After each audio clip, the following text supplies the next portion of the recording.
Hello दोस्तों, कैसे हैं आप सब लोग। आशा करती हूँ अच्छे होंगे। हमारी आज की कहानी का नाम है बदलाव।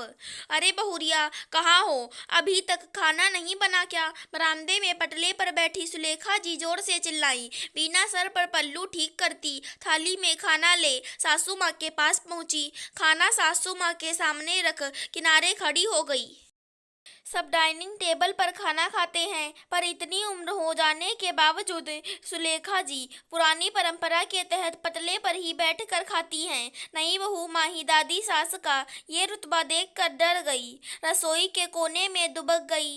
कहीं दादी सास उसकी क्लास ना ले ले। प्रतीक ने उसे बताया था, दादी से सब लोग डरते हैं। आज भी दादी का ही शासन चलता है घर में। दादी थोड़ा तेज जरूर हैं, पर मन की बुरी नहीं है। तभी सुलेखा जी ने देखा थाली में हरी चटनी नहीं है।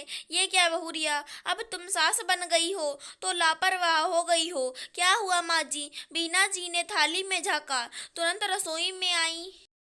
माही को कोने में दुबका देख हंस पड़ी और चटनी की कटोरी ले बाहर चली गई। सुलेखा जी जब तक खाना खाती रहीं, बिना चौकस निगाहे उनकी थाली पर रखी थी। कुछ खत्म होते ही तुरंत ले आती। सुलेखा जी खाकर आराम करने अपने कमरे में चली गईं। रसोई में बीना जी ने बड़े प्रेम से माही का हाथ पकड़कर खाने की मेज पर ले आई। सारा खाना टेबल पर रख माही को परोसने लगी। 2 हफ्ते पहले शादी कर आई माही अभी घर परिवार में सबको समझने और जानने की कोशिश कर रही।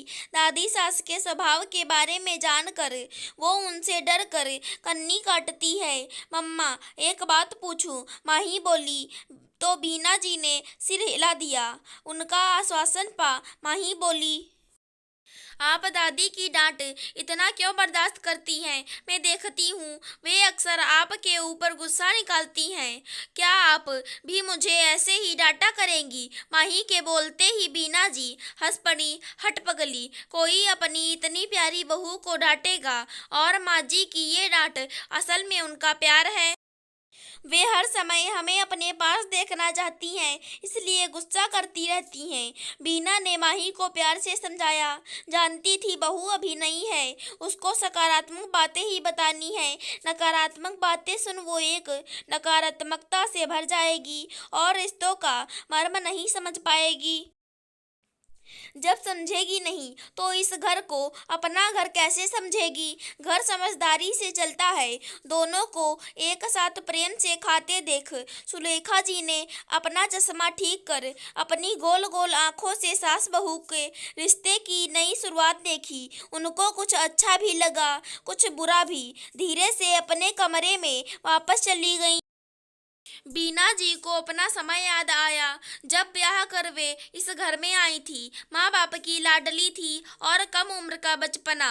घर के कामों में अक्सर गलतियाँ कर जाती। माँ जी तब खूब डांटती, पर क्या मजाल, उन्हें कोई और डांट ले। धीरे धीरे सास के सहयोग से वे भी घर गृहस्थी में पारंगत हो गईं।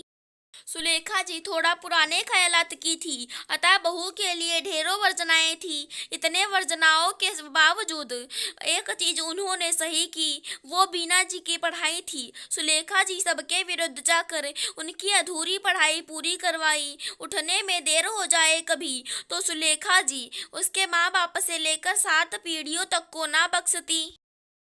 रामेश्वर जी इकलौते पुत्र थे, अतः सुलेखा जी बहू को लाड चाव करती, पर घर के कामों में कोई देरी या कमी बर्दाश्त ना करती। उस जमाने में बेटा माँ बाप के सामने पत्नी से बात ना करता। पत्नी के लिए बोलना तो दूर की बात थी, पर अभी कितना बदलाव आ गया। शादी के दूसरे दिन माही देर से उठी।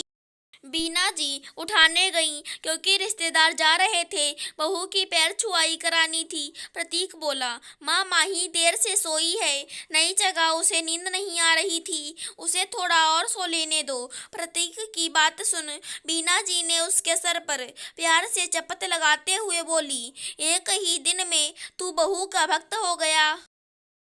वे तो बाहर आ गईं, रिश्तेदारों को बहाना बना दिया। बहू की तबीयत ठीक नहीं है, अभी दवा देकर आ रही हूँ, तब तक आप लोग नाश्ता कर लीजिए। जब माही उठकर आई तो तभी पैर छुआने की रस्म कराई। एक दिन सुलेखा जी बोली, बहुरिया तुम ठीक नहीं कर रही हो, माही बहू को इतना सर पर मत चढ़ाओ, बाद में पछताओगी। अभी जो सीखना है सीख जाएगी, बाद में तुम्हारी कुछ ना सुनेगी। सीख जाएगी माँ, अभी बच्ची है, आगे तो हम लोगों के जैसे ही घर गृहस्थी में बिसेगी। बीना जी ने माही का बचाव किया। माही सुन रही थी, सुलेखा जी के जाते ही दौड़कर बीना जी के गले लग गई। माँ आप कितनी अच्छी हो, बिल्कुल असली वाली मम्मी जैसी। अच्छा तो अभी तक मैं तेरी नकली मम्मी थी। बीना नकली गुस्सा दिखाते बोली, ना मम्मा आप मेरी असली मम्मा हो। माही बीना से चिपकते बोली, सास भी माँ ही होती है। बीना जी ममता से माही को गले लगा ली। तभी सुलेखा जी आई, ये भरत मिलाप हो गया हो तो चाय बना दो। तुम दोनों सास बहू के चोचले ही खत्म नहीं होते। चाय बनाकर माही खाने की टेबल पर आई। बीना जी बोली, माँ को कमरे में दे आओ। माही को ना जाने क्या सूझा, सुलेखा जी के पास जा बोली, दादी आप भी आइए ना, साथ चाय पीते हैं। और सुलेखा जी का हाथ पकड़ डाइनिंग टेबल पर ले आई। अंदर से खुश और बाहर से नकली गुस्सा प्रकट करते सुलेखा जी बड़बड़ा रही थी, बहुरिया ये अपनी नालायक बहू की हरकतें देखो। दादी सास का हाथ इतना जोर से पकड़े है, कहीं तोड़ ना दे। इन बहुओं से भगवान बचाए। तीन पीढ़ी एक साथ बैठ चाय का आनंद ले रही थी। घर के बाकी सदस्य हैरान, सालों से जो बदलाव वे नहीं ला पाए वो माही ने कर दिखाया। जी हाँ, माही के निश्चल स्वभाव ने दादी सास की रूढ़ियाँ ही बदल दी। अब वे अकेले पटले पर बैठकर खाना नहीं खाती, बल्कि अपनी बहू और पोत बहू के संग जीवन को नए अंदाज में जीने लगी।